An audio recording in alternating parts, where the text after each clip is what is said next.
তোমরা বাড়াতে থাকো, কেউ তোমাদের কিছু বলবে না। এখানে কোনো আয়োজন নেই। এই যে কত মানুষ আপনি দেখেন। এখানে কেউ ছিল না। এই ভাই আপনি এখানে দাঁড়াইছিলেন? দাঁড়াই তো আছে। দাঁড়াইছিলাম। আপনারা আসার পরে আসছে। উনি 1 তারিখে হচ্ছে। আপনাকে কই নিয়ে যাওয়া হচ্ছে? আমাকে বললো যে শাহবাগ থানা থেকে অনুমতি নিতে হবে। ওনার কাছ থেকে। আমি যদি হুকুম দেবার নাও পারি, তোমরা বন্ধ করে দেবে।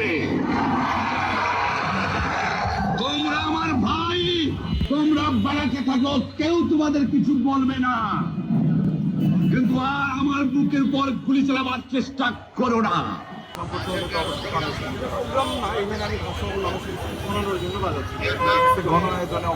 এখানে কোনো আয়োজন নেই। এই যে কত মানুষ আপনি দেখেন। এখানে কেউ ছিল না।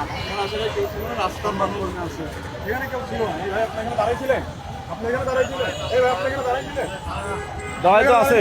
দাঁড়াইছিলাম। আপনারা আসার পরে আসছে। মাইক কি আপনি এভাবে করছেন? জি মাইক আমি ভালো। এখানে মানুষ যাচ্ছে, আমি মানুষের পেছনে ভালো করছি। একদিনের জন্য ভালো।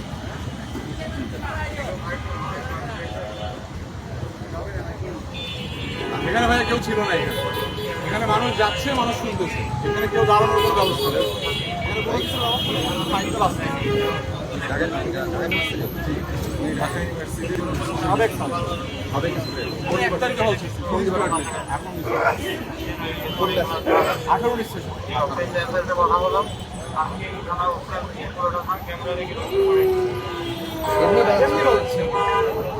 এখানে কোনো জমায়েত হচ্ছে না। এখানে কেউ ছিল না। আপনারা দাঁড়াই আছেন, এখানে কেউ 2 মিনিট আগে ছিল না। এখানে মানুষ যাচ্ছে, মানুষ শুনতেছে। কি নাম আপনার? আমাদের আসিফ আহমেদ সৈকত।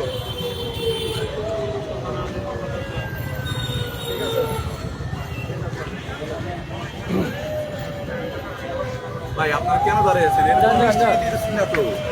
পারমিশন নিয়ে আসেন।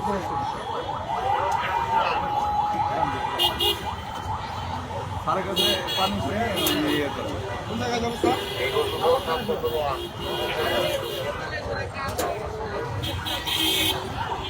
আপনাকে কই নিয়ে যাওয়া হচ্ছে? আমাকে বললো যে শাহবাগ থানা থেকে অনুমতি নিতে হবে। ওনার কাছ থেকে। কিসের জন্য অনুমতি?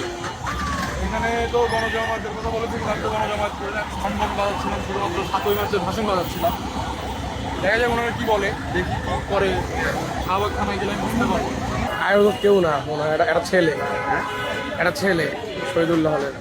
কইছে ওকে শাহবাগ থানায় নিয়ে গেছে। এখন ও বলতেছে যে হচ্ছে ও জুলাই আন্দোলনে ছাত্রলীগের বিপক্ষে মারামারি করছে। ও বঙ্গবন্ধু এখন ভালো লাগে, এই জন্য বানাচ্ছে আর কি, এটাই।